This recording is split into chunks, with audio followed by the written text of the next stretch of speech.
여러분 안녕하십니까? 한국 밖에서 보는 한국 강예신입니다. 네, 오늘은 물론 이제 한국에서 대통령 선거가 치러지고 얼마 지나지 않았고 지금 인수 과정을 준비하고 있기 때문에 한국 밖에서는 새로 선출된 대통령의 미래에 대해서 어떻게 보는가 하는 것을 전해드리는 것이 맞는 시점이라고 생각을 합니다. 그런데 그 전에 맨 앞에 한 가지를 전해드리겠는데, 이 한 가지는 그 한국에서 한국 뉴스를 통해서 보고 듣는 것과 한국 밖에서 똑같은 지금 한국에서 일어나고 있는 상황에 대해서 시각이 좀 다르다 하는 생각이 들어서 골랐습니다. 샤넬, 그 비싸고 비싼 샤넬에 관한 것입니다. 한국에서의 샤넬입니다. 그리고는 그 뒤에는 이 윤석열 그 대통령 당선인이 대통령으로서 국정을 펼쳐나갈 때 공약했었던 것과 똑같이 해나갈 것, 그리고 공약은 그렇게 했지만 바뀔 수밖에 없는 것, 그 밖에 아주 중요한 것, 이런 순서로 전해드리겠습니다. 먼저 이 샤넬 얘기는 로이터 통신이 보도를 했습니다. 보통 한국에서는 샤넬 매장에 대해서 보도를 할 때 몇 년 전부터 굉장히 값을 자주자주 올린다, 이런 얘기를 많이 했습니다. 그리고 이제 사람들이 요즘에 더 물건을 사서 되판다면서요. 금방 팔아도 이득이기 때문에. 예전에 무슨 테크놀로지, 뭐 애플 제품이라든가 그런 것들이 나왔을 때 물건이 워낙 모자라서 그런 적은 있었지만, 그것과 샤넬이라는 브랜드는 뭐 핸드백을 중심으로 한 것이지만, 옷도 마찬가지지만, 이것은 주로 이제 핸드백입니다.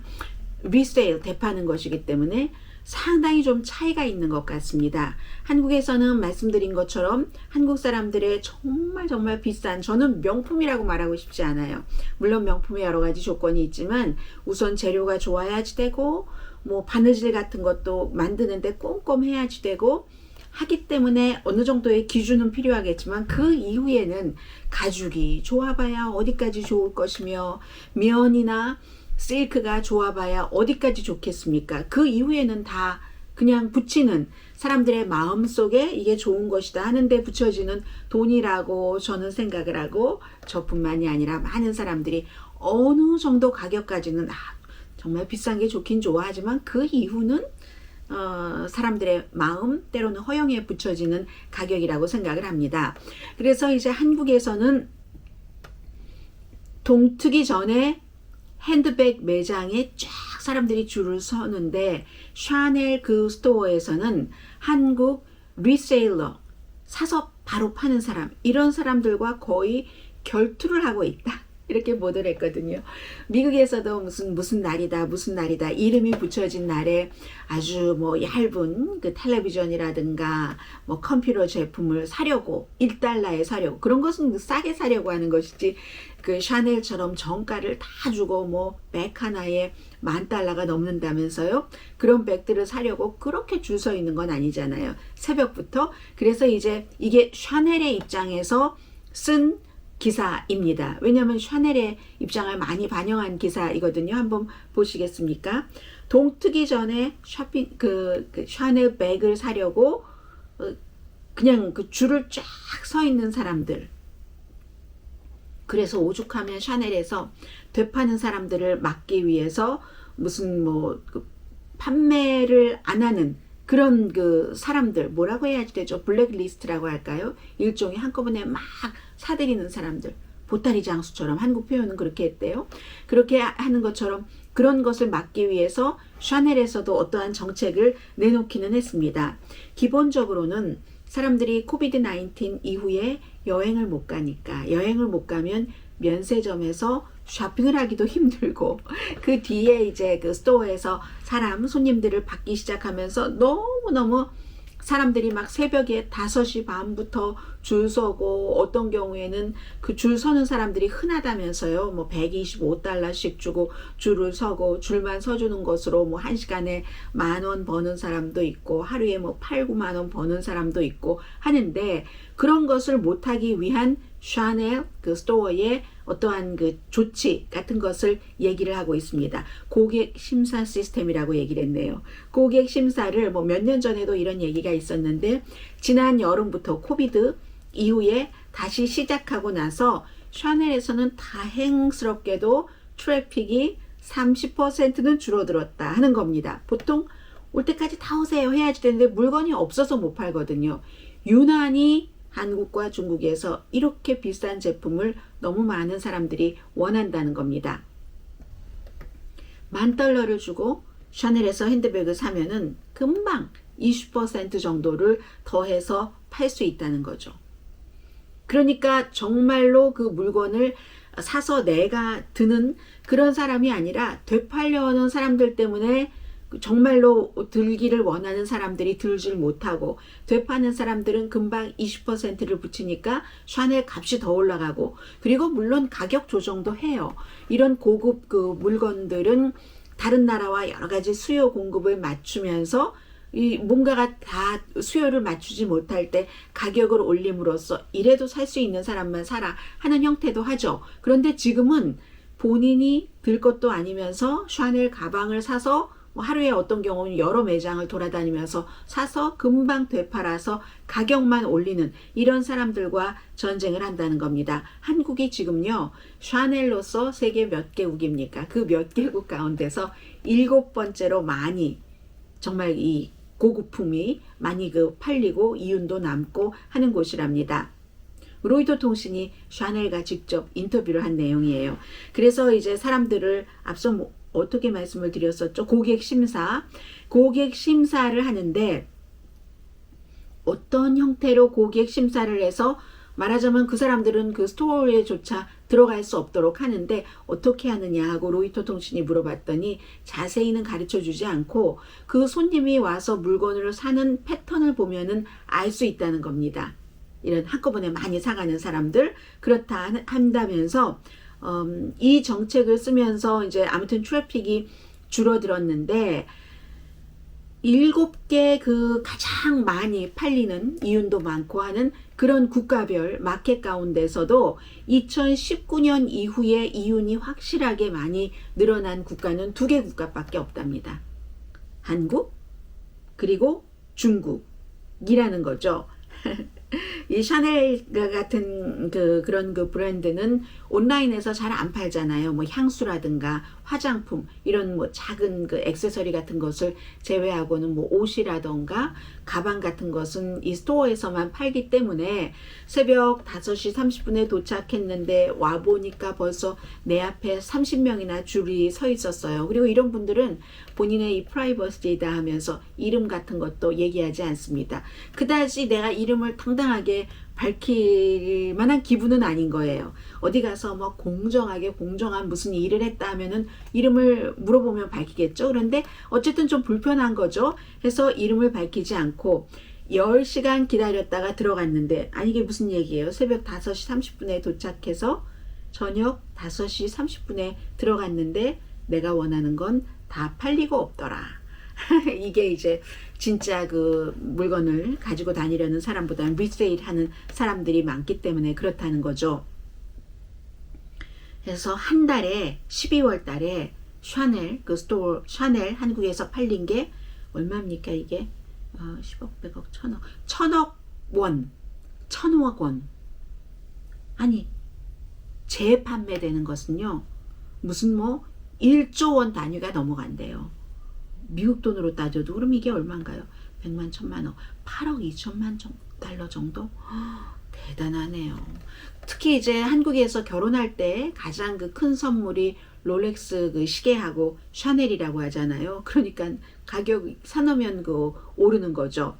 해서 그렇다. 대기 무슨 관리 시스템 뭐 이런 또 작은 제목을 딱 그 붙여놓고는 소비자들이 딱 바깥에 세워놓으니까 무료로 광고를 해준다는 거죠. 사람들이 쫙 서 있으니까 지나가던 사람들, 자동차 타고 가는 사람들 뭔가 자꾸 샤넬을 그 사람들 머리와 마음속에 집어넣어 준다는 거죠. 그리고 또 본인이 느꼈던 경험했던 그 엄청난 것을 젊은 사람들이 또 소셜미디어에 다 올리잖아요. 제가 사진을 보니까 샤넬 정도 $10,000 정도 되는 것을 사려면 돈이 많아야지 될 것 같은데, 그러면 좀 나이도 있어야지 될 것 같은데 무척 젊네요. 남자들도 있고요. 해서 젊은 소비자들을 많이 끌어들인다 라고 얘기를 해서 일부 소비자는 로이터 통신과 인터뷰를 하는데, 저는요 샤넬 사는 것은 예전에 포기를 했습니다. 아주 예전에 포기했어요.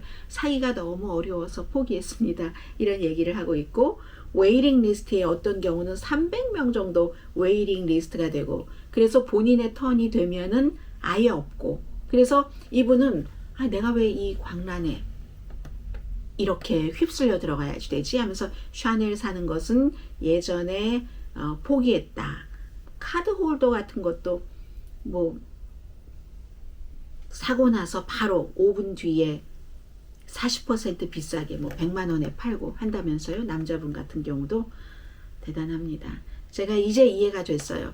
지난해 친구가 서울에서 여기를 왔었는데, 미국에 왔었는데, 그 친구와 이제 제가 백화점을 갔어요. 백화점에 가서 팔찌를 이렇게 사려고 하는데, 제가 볼 때는 그 샤넬이 아닌 게 저는 더 예쁘더라고요. 제가 무슨 뭐 샤넬이라든가 이런 팔찌 같은 것을 사서 끼워본 적이 없는데, 능력도 안 되고, 그리고 그렇게 하고 싶은 마음도 없고. 그런데 이제 저는 그것보다 샤넬이 좀, 이거 뭐야? 무슨 블럭블럭, 나는 이런 게 싫은데, 아무것도 없는 게 더 예쁜 것 같은데, 친구가 물어보길래 그렇게 얘기했더니 그게 아니라는 거예요. 그게 샤넬 표시라는 거예요.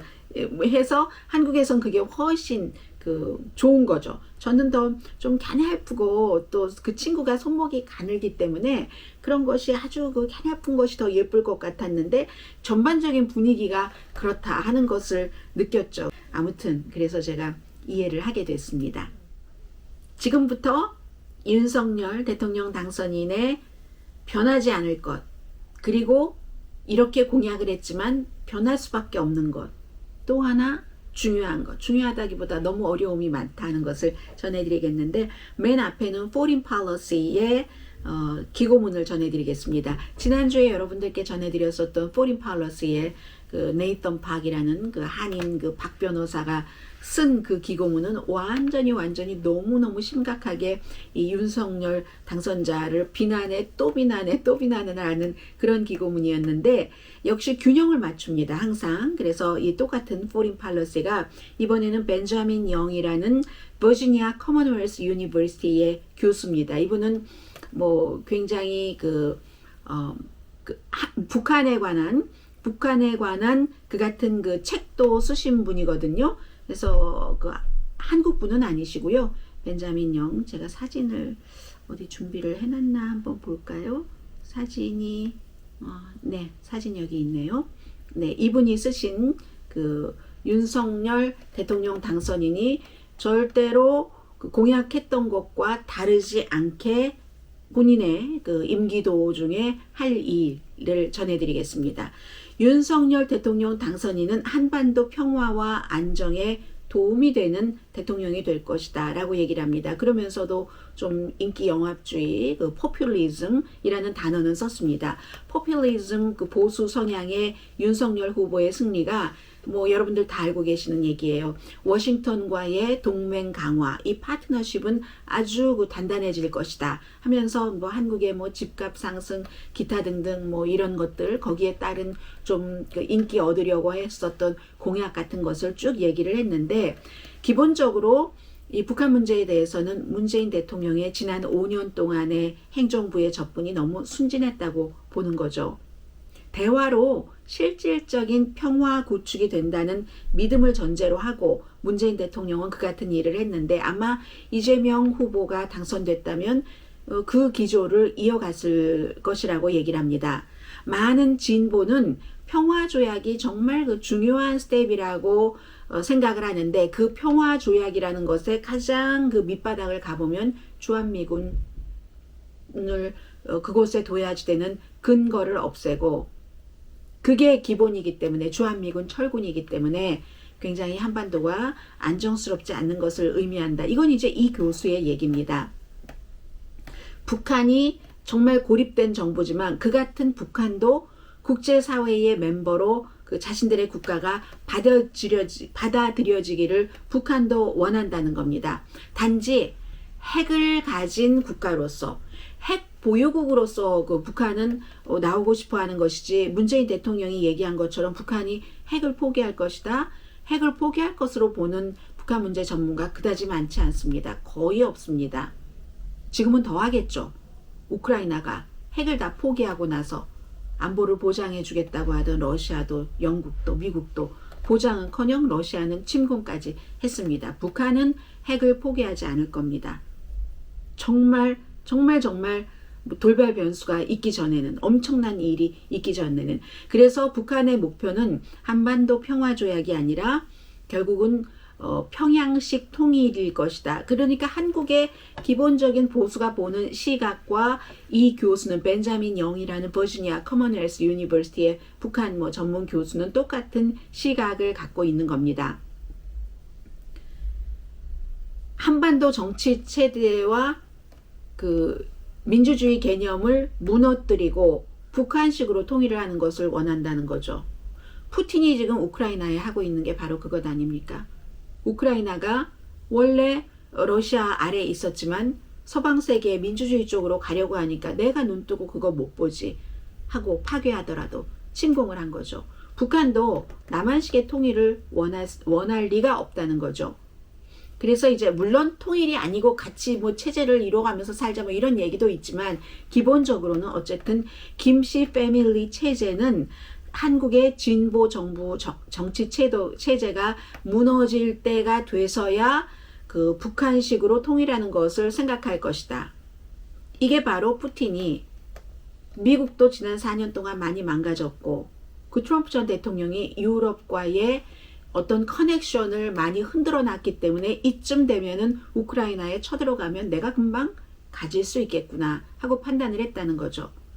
북한도 남한과 어떠한 좋은 그 결정적인 의미 있는 일을 하고 싶을 때는 남한의 정치 체제가 많이 흔들려서 무척 약해졌을 때, 그때 원한다고 얘기를 하고 있습니다. 그렇기 때문에 기본적으로 북한에 대해서 한국의 이분의 표현입니다. 좌파는 오래 오해를 해오고 있다. 좌파의 시각으로 보면 항상 민족주의 관점으로 보고 있기 때문에 우리는 한민족이다. 한민족인 것은 그건 당연한 일이긴 하죠. 그런데 그 같은 순진한, 한민족이다 하는 것이 너무 강한 순진한 접근으로 인해서 결국은 반일 정서 같은 것도 오고, 북한은 일본이면 무조건 너무너무 싫어하잖아요. 그리고 물론 한국 나름대로의 여러 가지 그 주장도 있지만, 강대국에 대한 불신 이런 것도 그 민족주의 정서를 너무 많이 깔고 있기 때문에 한민족의 순수성을 강조하다 보니까 그렇게 된다는 거죠. 결국은 북한을 위험한 적이 아니라 좀 다루기 힘든 형제로 본다는 게 한국의 좌파들이 북한을 보는 시각이라고 이분은 얘기를 합니다. 그런데 윤석열 당선인은 문재인 대통령처럼 조건 없는 미팅은 안 한다고 했고, 그렇게 안 할 것이라는 얘기를 하고 있습니다. 실무회담이 있어서 어느 정도 결과가 나올 때야 김정은 위원장을 만난다는 거죠. 그리고 2018년도에 미국도 그랬고 한국의 문재인 대통령도 그랬고 김정은 위원장을 몇 번씩이나 만나면서 북한의 인권에 대해서는 한마디도 하지 않았죠. 그런데 민주주의의 기본은 항상 우리나라건 다른 나라건 민권, 인권을 말하는 게 민주주의의 기본인 거죠.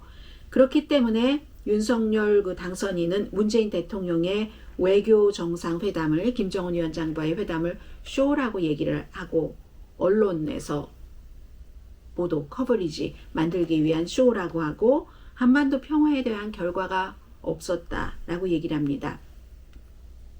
군사 분쟁에서는 이건 굉장히 논란이 됐던 거죠. 선제 공격 가능성까지 얘기를 했고, 물론 강한 언어는 이거 불을 확 지필 위험도 있다고 얘기를 합니다. 그런데 평양의 현실주의자들은 남한과 다르다고 강조를 하죠. 그 하드 파워, 군사적인 강함으로만 여러 가지를 이해하기 때문에 군사력 강하면서 안 쓰는 것, 억제하는 것, 이것으로만 북한을 다룰 수 있다고 보고 있는 겁니다. 그런데 그런 면에 있어서 윤석열 당선자가 북한을 이해하는 것처럼 보인다라고 썼습니다. 김씨 가족을 주적으로 하고 인권이 남한과 북한이 뭔가 일을 해야지 될 때 우선돼야지 된다는 게 윤석열 당선자의 시각이라는 거죠. 이게 이제 남한과 북한과의 관계가 윤석열 당선자가 나옴으로 인해서 어떻게 될 것인가 하는 부분이었고요. 미국에 대해서 미국은 좋죠. 윤석열 그 당선자가 당선됐음으로 인해서 미국은 뭐 사실은 어느 그 대통령이 당선되느냐와 상관없이 함께 일은 하겠지만 그래도 미국과 좀 약간 비슷하게 가는 윤석열 북한 이슈에 대해서 당선인을 더 좋아하는 건 분명하죠. 그리고 전략적인 모호함이 아니라 전략적인 분명함으로 친미해야지 한국이 산다는 얘기가 되고 자유민주주의와 인권이 서울 외교의 중심이 되겠다고 하고 세계의 축이 되겠다고도 했습니다. 그런데 문재인 대통령은 중국의 인권, 뭐 신장에서의 그런 것들도 비난 안 하고 홍콩에서의 그 시위와 중국과의 관계도 별로 그 끼어들어가기를 원치 안 했고 주저했다고 얘기를 할까요? 그런 것. 그렇기 때문에 문재인 대통령은 한국이 그만큼 경제력이 높고 한데 그 정도가 되면은 세계에서 주축으로서 어떤 그 국가의 위상을 더 높이 그러려면 항상 인권이 들어가야 되잖아요. 그런 것에는 실패를 했다고 이 교수는 얘기를 합니다. 중국으로부터의 경제 보복이 두려워서 인권 변호사 출신이라는 배경을 살린 그 5년 동안 인권 부분에 있어서의 대통령은 하지 못했다라고 얘기를 하죠. 윤리적으로 독재 정권에 대해서 약했다는 겁니다. 푸틴의 러시아에 대해서도 러시아의 대통령 푸틴에 대해서도 주저주저 했었죠. 우크라이나 침공 직후에는 제재하고 하는 것에 대해서. 그런데 푸틴의 우크라이나 침공은 정말로 이게 서구에서 지금 잡지 못하면 한국도 위험한 거잖아요. 대만도 위험하고 다 위험한 거죠. 중국이라는 거대한 국가 옆에서 있는 땅도 작고 그런 나라, 삼면이 바다인 그런 나라에서는 이거 굉장히 중요하다 하면서 중국은 북한을 지원하는 국가다 하는 것을 얘기를 합니다. 한국은 정말 지정학적으로 너무나 안보의 위협이 있기 때문에 그래서 그 윤석열 당선자는 독재에 강하게 그 대항을 하면서 본인이 한 그런 그 공약을 지켜야지 된다. 인권, 우선, 독재 타도 이런 것이 한국 외교의 중심이 돼야지 된다. 그러면서 이제 미국이 굉장히 그 좋아한다는 거죠. 제가 한 10년도 더 됐습니다. 15년? 10년 정도는 됐겠네요. 그 이전에 오랜 동안 북한 이슈에 관해서 인터뷰를 자주 했었던 분이 계십니다. 고든 프레이크라고 미국의 그 맨스펠드 재단이라는 곳의 소장이셨는데 이분이 처음에 그 북한 이슈에 대해서 그 공부하고 하고 할 때는 굉장히 진보 성향이었습니다. 한국이라는 나라가 지금 한국의 많은 그 진보에서 얘기하는 것과 똑같이 같은 민족이고 잘나졌으면 붙여야지 되는 게 당연하다. 뭐 이런 얘기도 하고 있는데 10년 이상, 15년 이상 한국말도 잘하세요. 이분은 그 몰몬으로서 뭐 선교사로서 한국에도 가셨었고 해서 한국말도 잘하시는데 그런데 10년, 15년 이렇게 북한을 쭉 지켜보더니 그러니까 믿을 수 없는 국가라는 그 결론을 내리고 굉장히 북한에 대한 접근을 보수적으로 하는 것을 봤거든요. 요즘에 이 김정은 위원장과 오히려 그 미국의 트럼프 대통령, 문재인 대통령이 2018년 또 그 일정 기간 동안에 많은 미팅을 가졌고 거기에 대해서 결과가 하나도 없고 북한은 계속 그 핵무기 능력이 강해지고 하는 것을 보면서 미국에서도 진보적인 그 시각보다는 북한을 믿지 못하니까 그 돌다리를 두드리고 건너야지 된다. 이런 시각이 조금 강해지는 것은 느껴집니다. 그래서 윤석열 당선자의 북한에 대한 입장은 대통령 그 임기 내내 변치 않을 것이다 하는 것이고요. 이번에는 제가 홍콩의 영자신문의 기사를 2개를 소개를 해드리겠습니다. 사우스 차이나 모닝 포스트. 이 신문도 굉장히 하나만 소개를 해드리겠습니다. 왜냐하면 하나는 한국계 그 기자가 썼기 때문에 특히 이런 정치 분야에 있어서는 특별한 경우를 제외하고는 그 한국 분들이 한국에서만 살면서 그러면서 쓰시는 기사는 별로 뭐 한국에서 나오는 것과 차이점, 구별점이 별로 없기 때문에 제가 그거는 빼고 하나만 소개를 해드리겠습니다.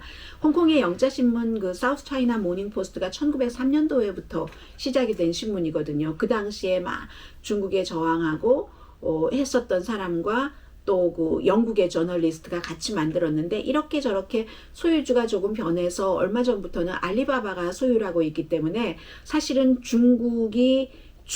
중국 본토 그 차이나가 뭔가 그 소프트 파워로 좀 이용을 하는 것 같은, 활용을 하는 것 같은 그런 감이 없지 않아 있습니다. 그러나 뭐 한국에 관한 것이 그렇다고 해서 뭐 예전에 사우스 차이나 모닝 포스트였을 때와 지금이 큰 차이가 있는 것은 아니니까 또 뿌리가 있잖아요. 1903년부터 굉장히 신뢰할 만한 그런 신문이었고 한때는 그 루퍼트 머덕도 소유하고 있었는데 알리바바 그룹이 2015년부터 지금 갖고 있습니다. 중국의 그 다국적 기업이요. 뭐 알리바바 아시죠? 잭마 아시죠? 해서 아무튼 그렇습니다. 그래서 뭐라고 여긴 얘기를 하냐면 이제 바뀔 겁니다. 공약했던 것과 중국에 대해서 무척 터프하게 얘기를 했지만 북한 문제에 대해서 북한은 계속 터프하게 가고 중국에 대해서 무척 터프하게 말했지만 경제 현실에 직면할 수밖에 없을 것이다. 중국은 국가에서 뭐라고 하던 이 대통령 한 사람이 어떤 생각을 갖고 있던 한국의 중요한 경제 파트너로 남을 수밖에 없다 하는 얘기를 하고 있습니다. 친미에도 불구하고 윤석열 그 당선자의 친미 성향에도 불구하고 이 중국과의 그 경제 거래는 어떻게 윤석열 당선자가 할 수가 없다 하는 얘기를 하고 있습니다. 한국 회사가 이윤을 내는 것들이 있잖아요. 이게 경제라는 것이 국가가 혼자 다 주도할 수 있는 게 아니기 때문에 그렇다는 거죠. 그리고 뭐 기간 산업에 대한 투자해 놓은 것도 있고 정보, 테크놀로지, 뭐 클린 에너지 이런 여러 가지 때문에 한국국제무역협회에서도 월요일에 발표한 것을 보니까 이게 지금 제가 말씀드리는 게 아니라 사우스 차이나 모닝 포스트가 보도를 하고 있는 겁니다. 지난 17년 동안 중국이 한국의 최대 무역 파트너였습니다. 2021년도에 전체 수출의 25%, 무역 거래량 돈으로 따지면 뭐 엄청나네요. 10억, 100억, 1000억, 3623억 달러. 1년 전에 비해서 2020년에 비해서 2021년도에 27%가 늘어났습니다. 문재인 대통령은 항상 베이징과 워싱턴을 이 경제 문제 때문에 조금 동등한 그 중도의 입장에서 다뤄왔는데 윤석열 당선자가 중국에 강성을 하겠다 했지만 이건 그렇게 쉽지 않다는 겁니다. 개인적으로는 반중국 정서, 최근에 한국에서 그 반일 정서가 상당히 있었던 게 사실이잖아요. 이제 더불어민주당을 중심으로. 그렇다가 그 이후에 또 반중 정서가 또 다른 쪽에서 일어난 것도 사실이지만 이 윤석열 당선자가 개인적으로 반중국 정서에 휩쓸린 가능성이 있고 왜 휩쓸린다고 표현을 했냐면 정치에 경험이 없는 사람이잖아요. 어머나 지금까지 제가 마이크를 여기에 안 켜놓고 있네요. 안 꼽아놓고 있네요. 지금 여러분께서는 마이크를 제가 꼽는 그 상태를 보시겠습니다. 마이크를 안 꼽았으니까 조금 굉장히 멀리 들렸을 텐데 아유 어쩌면 좋죠? 지금 한번 켜보겠습니다. 참 지금부터 아마 크게 들릴 수 있을 거예요. 제가 소리를 얼마나 조절할 수 있을지는 모르겠으나 참 어쩌면 좋죠? 왜 이게 다 끝날 때가 되니까 이게 딱 소리가 들립니까? 네. 그래서 정치 경험이 없기 때문에 이제 잘 들리시죠? 정치 경험이 없기 때문에 반중국 정서의 그 주변에 국민의힘 주변 등등으로 해서 휩쓸릴 가능성이 있지만 최악의 시나리오는 완전히 미국 쪽으로만 외교 전략이 그쪽으로만 향할 수도 있다. 그러나 결국 경제적인 면에서는 그게 불가능하다고 얘기를 합니다. 한국이 중국으로부터 뭐 수출 이런 거 다변화 지금 하고 있고요. 그래서 러시아 쪽으로 많이 가다가 이런 푸틴이 우크라이나를 침공해버린 사건이 와서 한국도 지금 피해가 많죠. 그런데 중국에서 수입을 하는 원자재 같은 것이 워낙 많은 겁니다. 일본이나 미국에 수출을 하려고 해도 중간에 이제 또 중국을 통해야지 되는 이러한 것들이 있어서 어쩔 수 없이 2016년도 사드 배치하고 그만큼 힘들었는데도 불구하고 다시 중국과 무역을 할 수밖에 없는 그런 형편이 한국의 형편이라면서 이 신문은 사우스차이나 모닝 포스트는 테스트다, 이번에 윤석열 대통령 아래 테스트인데 추가로 사드를 배치한다고 공약을 했고, 인도 태평양 경제 쿼드에는 아마 속할 것이다라고 보고 있습니다.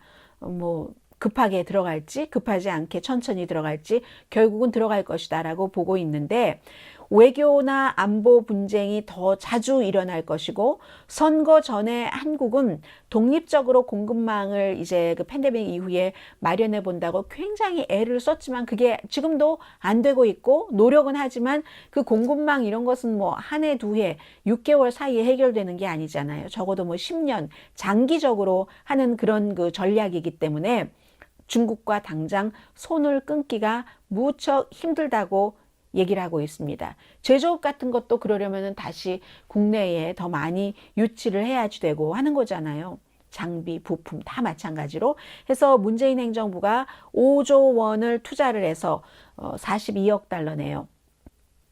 2022년까지 차세대 전략 무슨 뭐 테크놀로지 구축망 같은 것을 해놓는다고 했는데, 무슨 미래의 자동차라든가 바이오 헬스라든가 반도체를 포함해서 이렇게 문재인 대통령이 지난 5년 동안 열심히 해놓은 것을 이제 윤석열 대통령 당선자가 그 결과를 조금씩 가져가는 좋은 그 위치에 있는 거죠. 부분적으로 이미 그런 부분에서 성과가 나오고 있고, 해서 만약에 정말로 이 공급망 같은 것을 중국에 많은 것을 의존하고 하는 것을 안 하려고 하면 동남아시아 같은데 지금보다 더 많이 활로를 개척을 해야지 된다는 거죠.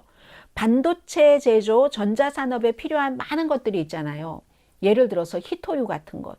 이런 것도 뭐 거의 중국에서 95% 정도는 수입을 하고, 특히 또 뭐 어떤 물건을 만들기 위해서 필요한 것은 100% 중국에서 수입하는 것도 있습니다.